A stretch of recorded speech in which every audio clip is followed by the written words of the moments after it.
Welcome to Easy Maths. In this video, I'm going to share some concepts that are related with chords.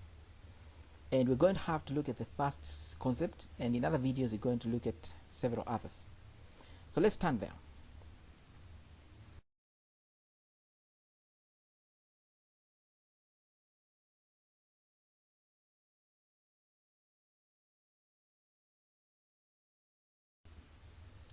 Now, normally, a chord is a straight line that joins the circumference of a circle at some 2 points. Closely related to this is a tangent, which touches the circumference only at a single point. Normally, the diameter is a special chord and passes through the center of the circle, because any chord that touches circumference at 2 points and passes through the center of a circle would have to be diameter, and therefore diameter is a unique chord. Now, there are several concepts we need to look at in chords, and the first one, which I have called A, is a perpendicular bisector of a chord, or is a concept that has to do with the perpendicular bisector of a chord. We normally say that a perpendicular bisector to a chord passes through the center of the given circle. Or if you like, a line drawn from the chord must perpendicularly bisect it if that line passes through the center of the circle. This statement and this other one here are just the same thing said in two different ways. Now consider the circle we have below there, and you have a chord AB, and you have a point M, which is midway, the distance AB. Now, if we have a line drawn from M such that it is a perpendicular bisector to the chord AB, that line must be passing through the center of the circle, and that's what we are saying in this concept of perpendicular bisector to a chord. Notice that both AO and BO are radius of the circle. Now, few concepts that are related to this. I would say that if we extract two triangles, this triangle, which is this one here, AMO, and another one, BMO, that one there. Therefore, we know that AO and BO are both the radius of the circle. We know that OM is a common line. You see, this distance OM is the same here. It's a common line on the two triangles. Again, we know that AM and BM are equal since OM is a bisector. You see, you say that at the beginning here of the line AB. Therefore, we can say that the triangles AOM and BOM are congruent or similar, and not just so, they are actually equal according to the concept of SSS, because we said AO and BO are the same in terms of length, OM is a common length, AM are equal in length, because we say that M is a bisector. The line OM is a bisector of the chord AB. Now, another way, we know that the AMO is equals to BMO, because AB is a straight line, OM is a perpendicular bisector from O, and therefore we know that AMO must be equal to BMO and is equals to 90, simply because OM is a perpendicular bisector of the chord AB. Having thus said, we really need to consider an example at this point. But maybe I should stress that what is necessary is not how to prove, but what the concept says. We have a line that is touching a chord and perpendicularly bisecting it. That line must be passing through the center of the circle.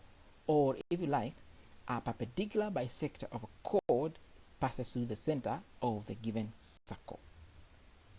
We turn to an example. Now we find the length of a chord of a circle whose radius is 17. The distance from the center is 8, and it's given here. The distance is, so the question is find the length of the chord. We have the chord AB. So what do? We know that AM squared plus 8 squared is equals to 17 squared because of Pythagoras theorem. This is hypotenuse of a right angle triangle AMO. Since in the concept that we are talking about here, we said OM must be a perpendicular bisector to the chord AB, and therefore this distance here, this line OM must be meeting AB at 90 degrees, and therefore we have a right angle turn there. This must be hypotenuse, and OM and AM are the shorter sides of right angle triangle. Therefore, AM will be 15. That is simple. But what's the distance AB? It'll be 15 times 2, which is 30. Please, you can just multiply that. The answer will be 30 there. It's not 15. So please consider that. Consider that correction.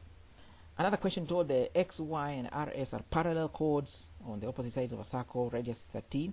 XY is 24, RS is 20. Find the distance between the two chords. Now, As we do this question again, we're going to use a concept that we've just been discussing about, and we know that there is a distance G which touches there's a line G which touches the chord XY at some point where XY is perpendicularly bisected by the line, and similarly the same for H. H must be a perpendicular bisector of RS. That means this distance from this point to Y is 12, and this distance from this point here to S is 10. This is 12 because it's halfway of 24. This is 10 because it's halfway of the distance 20. Having thus said, we know that G squared plus 12 squared is equals to 13 squared, and because we have a right angle triangle that goes something like that there, and therefore G will be 5. And again, we also know that H squared plus 10 squared is the distance we just talked about there, is 13 squared, and therefore the H will be 8.31. So what's the question? The distance G plus H added together, because that's what we're told, the distance between the two chords. It must be 5 plus 8.31, which is 13.31. And obviously, that is the answer for that particular question. Another question you're told, the figure below shows a circle center O, radius is 3.4, XY is a chord 6 centimeters, LM is perpendicular bisector of the chord, calculate the distances XL and XM. Now, as we go on, we identify a point N, that point there, and we say that ON squared, this ON squared plus 3 squared must be 3.4 squared, because this is a right angle triangle. The reason is a line that comes from the center of a circle touching a chord must be perpendicularly bisecting the chord, the chord XY in our case, and therefore ON will be 1.6. Having that, we now be able to get the distance LN. LN is this distance from here to here. The whole of it is a radius and is 3.4. This part here is 1.6. Therefore, the remaining part there must be 1.8. Ln is just 3.4 minus 1.6, which is 1.8. Now, the first question was XL. What will be XL? We can say that XL squared, which is the hypotenuse of right angle triangle XLN, should be 1.8 squared plus 3 squared, and obviously XL will be 3.5 centimeters. As we move on to XM, we will say that XM squared plus XL squared must be LM squared. The reason is, and students should be aware of this concept at this point, that a diameter of a circle normally subtends an angle of 90 degrees at the circumference of the circle. Therefore, in a given diagram, LM is the diameter. That means the angle at X subtended by the diameter must be 90. That means we have a right angle triangle where LM is a hypotenuse, and LX, XM are the shorter sides or length of the right angle triangle. Therefore, XM squared plus the answer we just gotten, 3.5 squared, should be equal to 6.8 squared. 6.8 is the radius times 2, which is diameter. And of course, that way XM will be 5.83 centimeters. And that brings me to the end of that lesson on the first concept of chords. Check out for more in coming times.